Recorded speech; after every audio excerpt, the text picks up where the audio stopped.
Pertempuran Singapura merupakan pertempuran yang berlaku di kancah Asia Tenggara dalam Perang Dunia Kedua apabila Jepun menjajah kubu kuat pihak berikat di Singapura. Pertempuran di Singapura bermula dari 7 Februari 1942 hingga 15 Februari 1942 dan mengakibatkan kejatuhan Singapura ke tangan Jepun dan penyerahan diri terbesar anggota tentera diketuai British dalam sejarah. Sekitar tentera 80,000 India, Australia dan British menjadi tawanan perang, bergabung dengan 50,000 yang ditawan dalam kempen Tanah Melayu. Jepun menyasarkan Tanah Melayu kerana sebagaimana negara lain di Asia Tenggara, ia kaya dengan sumber alam yang boleh digunakan dalam perangnya dengan Republik China. Singapura, yang terletak di selatan, disambung dengan Tanah Melayu melalui Tambak Johor. Pihak Jepun melihatnya sebagai pelabuhan strategik yang boleh digunakan sebagai tapak pelancaran bagi menyerang kepentingan pihak berikat lain di kawasan tersebut dan bagi mengukuhkan jajahan yang ditawan dan juga sebagai cara menghapuskan sumber bantuan amal dan kewangan dari Singapura yang menyokong penentang China. Bantuan dari penduduk Singapura dalam pelbagai bentuk menjadi perangsang bagi Empayar Jepun untuk menyerang Singapura melalui Tanah Melayu. Penduduk Cina di negeri-negeri Tanah Melayu termasuk Singapura juga turut memberikan bantuan kewangan dan ekonomi bagi membantu Republik China menentang Jepun, walaupun kadang-kala bantuan itu berpecah kerana ia disalurkan kepada beberapa kelompok yang bertikai di China. Ini kerana perang saudara di China sedang bergolak ketika itu. Sungguh pun peristiwa Xian sepatutnya menyatukan kedua pihak iaitu Parti Kuomintang dan Parti Komunis China menentang Jepun. Pertempuran antara mereka masih merupakan perkara biasa. Usaha bantuan penentang menggunakan kempen derma dan filantropi sebagai cara mendapatkan dana dan makanan bagi kedua-dua usaha kemanusiaan untuk membantu penduduk awam China dan juga sebagai usaha patriotik di mana dana tersebut disalurkan secara langsung bagi pertahanan ketenteraan China, sama ada melalui Kuomintang atau Parti Komunis China. Bantuan sedemikian telah membantu melewatkan kemarahan Jepun di China. Tan Kah Kie adalah filantropis terkenal di kalangan masyarakat China Singapura dan merupakan penyumbang kewangan utama dengan banyak kegiatan mengutip derma dilaksanakan menggunakan namanya. Bantuan dari penduduk Singapura kepada negeri China menyebabkan Empayar Jepun meradang. Tentera Darat ke-25 Jepun menyerang Tanah Melayu dari Indochina Perancis melalui kawasan utara Tanah Melayu dan Thailand dengan serangan laut pada 8 Disember 1941, sejurus sebelum serangan Pearl Harbor yang bermaksud bagi melengahkan Amerika Syarikat dari campur tangan di Asia Tenggara. Tentera Jepun di Thailand memaksa kerajaan Thai bagi membenarkan Jepun menggunakan pengkalan Thai untuk menjajah negeri lain di Asia Tenggara dan kemudian bergerak melalui darat menyeberang sempadan Thai Tanah Melayu untuk menyerang Tanah Melayu. Pada masa ini, pihak Jepun mulai melaksanakan pengeboman strategik ke atas sasaran seluruh Singapura dan serangan udara dilakukan terhadap Singapura dari masa ini dan seterusnya, walaupun tembakan anti pesawat memaksa kebanyakan pengebom Jepun menjauhi sasaran dan dari mengebom Singapura selama mereka mempunyai peluru. Tentera Jepun ditentang di utara Tanah Melayu oleh Kor Ketiga India dalam tentera India, British dan beberapa batalion tentera darat British. Walaupun tentera darat ke-25 Jepun lebih kecil bilangan anggotanya berbanding angkatan tentera pihak berikat di Tanah Melayu dan Singapura, Panglima Jepun menumpukan daya pasukan mereka. Kelebihan ketenteraan Jepun terdapat pada sokongan udara dekat, perisai, koordinasi, taktik dan pengalaman. Walaupun pasukan udara tentera Imperial Jepun mempunyai kurang kapal terbang pejuang yang lebih baik seperti Mitsubishi A6M0 membantu Jepun memenangi penguasaan udara. Pihak berikat juga tidak mempunyai kereta kebal dan hakikat ini meletakkan mereka dalam kedudukan yang lemah. Kapal tempur HMS Prince of Wales dan HMS Repulse bersama dengan 4 kapal pembinasa Task Force Z sampai ke Tanah Melayu sebelum Jepun memulakan serangan udara mereka. Pasukan ini dianggap tidak boleh ditenggelamkan dan sebagai mampu menghalang Jepun. Namun pesawat-pesawat pengebom kapal terbang Jepun berjaya menyerang sehingga menenggelamkan kapal-kapal utama ini sehingga menyebabkan pantai timur Tanah Melayu menjadi diancam lalu membenarkan Jepun meneruskan pendaratan mereka. Pasukan Jepun dengan pantas mengasingkan unit India yang bertahan di pantai, mengepung dan memaksa mereka menyerah. Mereka mara turun semenanjung Tanah Melayu, mengatasi pertahanan, walaupun berhadapan dengan jumlah yang lebih ramai.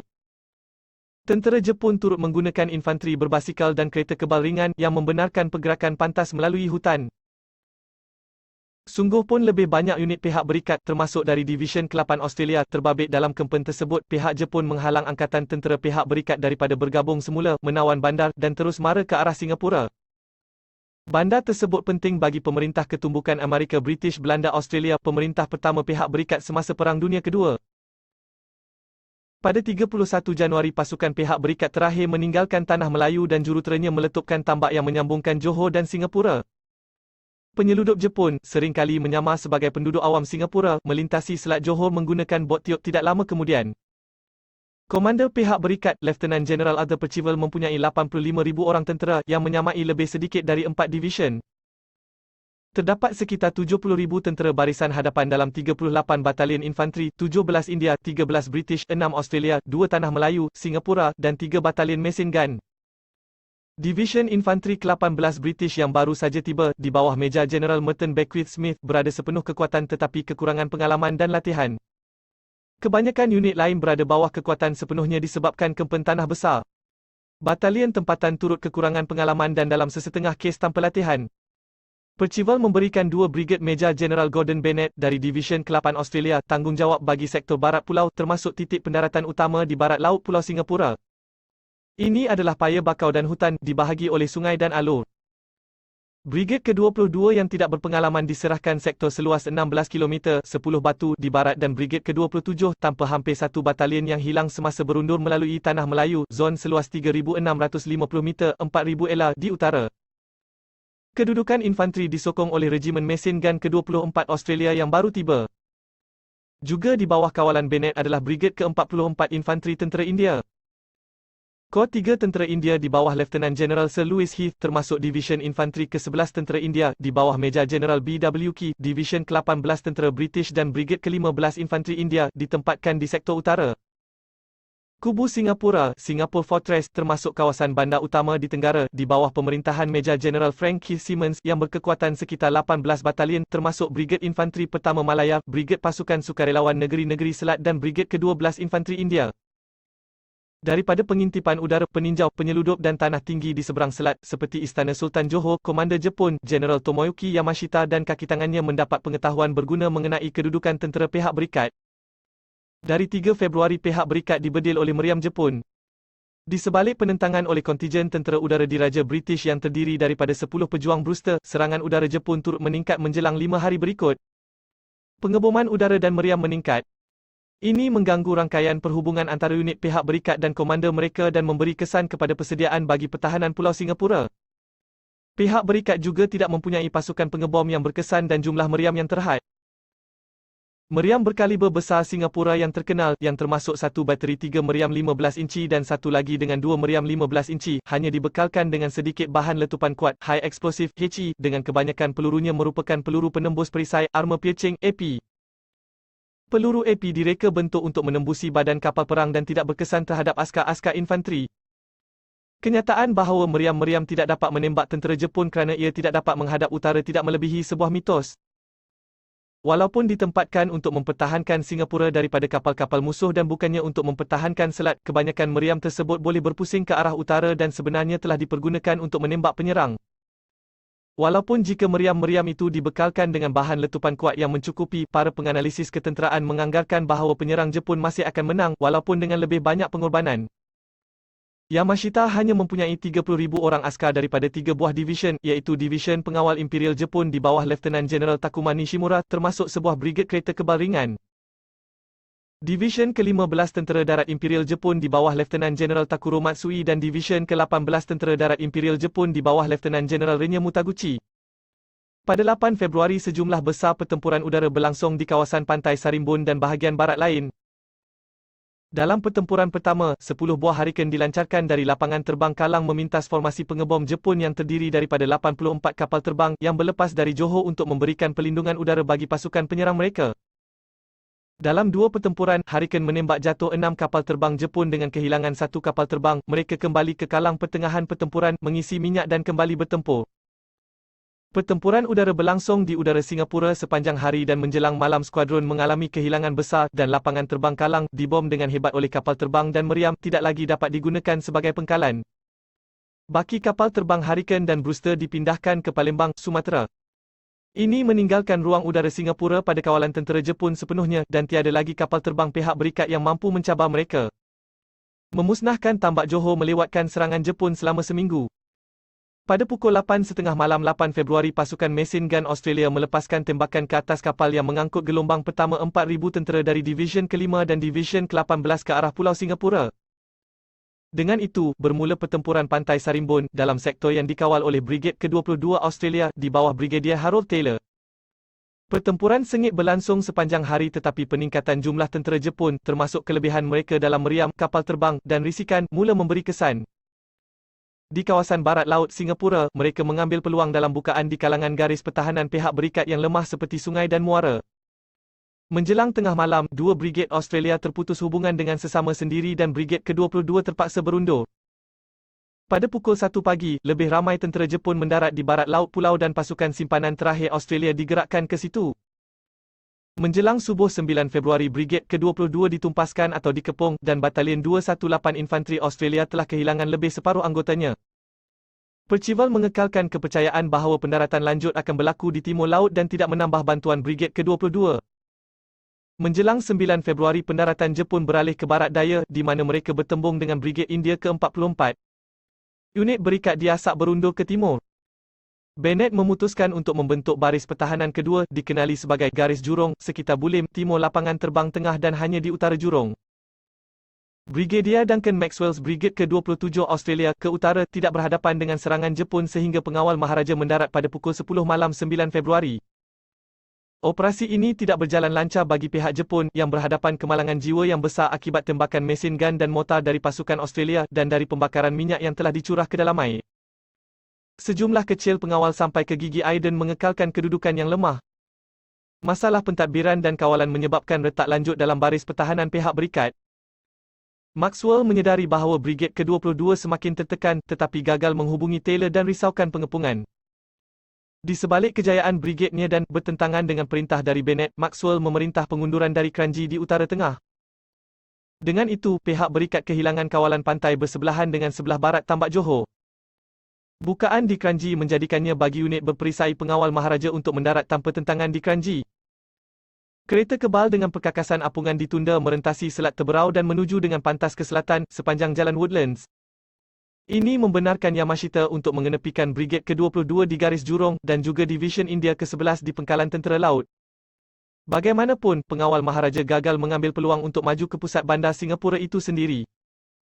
Pada 11 Februari mengetahui bahawa bekalan Jepun semakin sedikit, Yamashita memutuskan untuk menipu dan untuk menghentikan tentangan terdesak dan tidak bermakna ini. Pada tahap ini, kekuatan tempur Brigade ke-22 yang menangani kebanyakan serangan Jepun telah menurun kepada beberapa ratus anggota. Pihak Jepun telah menawan kawasan Bukit Timah selepas pertempuran Bukit Timah, termasuk kebanyakan bekalan peluru dan bahan api pihak berikat dan memberikan mereka kawalan bekalan air utama. Pada hari berikutnya, barisan pihak berikat stabil sekitar kawasan kecil di tenggara Singapura dan mematahkan serangan Jepun. Unit lain termasuk Brigade Infanteri 1 Melayu turut serta. Satu pelakon Melayu 42 anggota, diketuai oleh pegawai muda, Lieutenant Muda Adnan bin Saidi, menahan Jepun selama 2 hari dalam pertempuran Pasir Panjang. Unitnya mempertahankan Bukit Candu, kawasan di mana simpanan termasuk simpanan peluru pihak berikat terbesar. Adnan dibunuh oleh Jepun selepas unitnya dikalahkan. Pada 13 Februari dengan pihak berikat masih berundur, pegawai senior menasihat Percival untuk menyerah bagi kepentingan mengurangkan kehilangan jiwa orang awam. Percival enggan tetapi gagal mendapatkan kuasa untuk menyerah dari atasannya. Pada hari yang sama, polis tentera melaksanakan hukuman bunuh ke atas petualang British yang disabitkan kesalahan, Kapten Patrick Hinan, yang telah menjadi pegawai perhubungan udara dengan tentera India. Hinan ditembak di Keppel Harbour di sebelah selatan Singapura dan dicampakkan ke laut. Perisikan tentera Jepun telah mengambil Hinan sebelum perang dan dia menggunakan radio bagi membantu mereka mensasarkan lapangan terbang berikat di utara Malaysia. Dia ditahan pada 10 Disember dan dibicara oleh Mahkamah Tentera pada Januari. Pada hari berikut, baki unit berikat yang masih tinggal terus bertempur. Kemalangan jiwa orang awam meningkat ke angka 1 juta. Pihak berkuasa awam mulai bimbang bekalan air akan terputus. Pada 1 petang 14 Februari, tentera Jepun menghampiri Berik Hospital Alexandra. Tiada tentangan diberikan oleh mereka dalam bangunan. Bagaimanapun, pihak Jepun berkeras bahawa mereka telah ditembak oleh tentera India dari hospital dan sebagai tindak balas menikam dengan bayonet pegawai perubatan, malah sesetengah pesakit, termasuk seorang korporal pihak berikat yang terbaring di atas meja bedah. Pada hari berikut, sekitar 200 kaki tangan dan pesakit, kebanyakan mereka tidak mampu berjalan, diperintahkan berkawat sehingga 400 meter ke rumah banglo berhampiran. Sesetengah dibawa dan sesiapa yang terjatuh di pertengahan jalan akan ditikam dengan bayonet. Mereka dipaksa dalam beberapa bilik kecil tertutup tanpa pengudaraan dan dikurung semalaman, kekeringan tanpa air. Sesetengah dari mereka mati akibat layanan ini. Pada hari berikut, bakinya dipaksa beratur dan ditembak.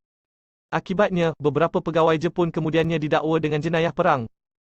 Menjelang pagi Tahun Baru Cina, 15 Februari pihak Jepun menembusi barisan pertahanan terakhir dan pihak berikat kehabisan makanan dan bekalan peluru.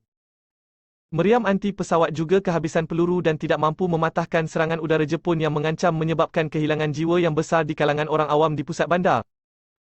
Selepas mesyuarat dengan komander unitnya, Percival menghubungi pihak Jepun dan menyerah kalah secara rasmi pasukan berikat kepada Yamashita di kilang kereta Fort sejurus selepas pukul 5 suku petang. Bennett bersama sebahagian pegawai bawahannya menyebabkan kontroversi apabila dia menyerahkan pemerintahan Division ke-8 kepada Brigadier dan merampas bot kecil. Mereka akhirnya selamat kembali ke Australia. Penjajahan Jepun di Singapura telah bermula. Bandar ini dinamakan semula sebagai Shonan-tu, bahasa Jepun, Jonandao Shonan-tu, secara harafiah Cahaya Pulau Selatan. Pihak Jepun membalas dendam terhadap kaum Cina dan cuba menghapuskan sesiapa yang mempunyai semangat anti-Jepun. Disebabkan Perang Sino-Jepun kedua, pihak berkuasa Maharaja mengesyaki kaum Cina. Ramai yang dibunuh dalam apa yang dikenali sebagai penyembelihan Suk Ching. Kaum lain di Singapura, seperti orang Melayu dan India tidak terkecuali. Penduduk mengalami kesulitan teruk semasa pemerintahan Jepun sepanjang 3,5 tahun berikut. Kebanyakan tentera berikat yang ditawan kekal di Singapura, di penjara Chenji. Beribu yang lain pula dihantar menggunakan pengangkut tawanan yang dikenali sebagai kapal neraka ke bahagian Asia lain, termasuk Jepun, untuk digunakan sebagai buruh paksa dalam projek seperti landasan Siam Burma dan lapangan terbang Sandakan di Borneo Utara, menyebabkan ramai yang mati.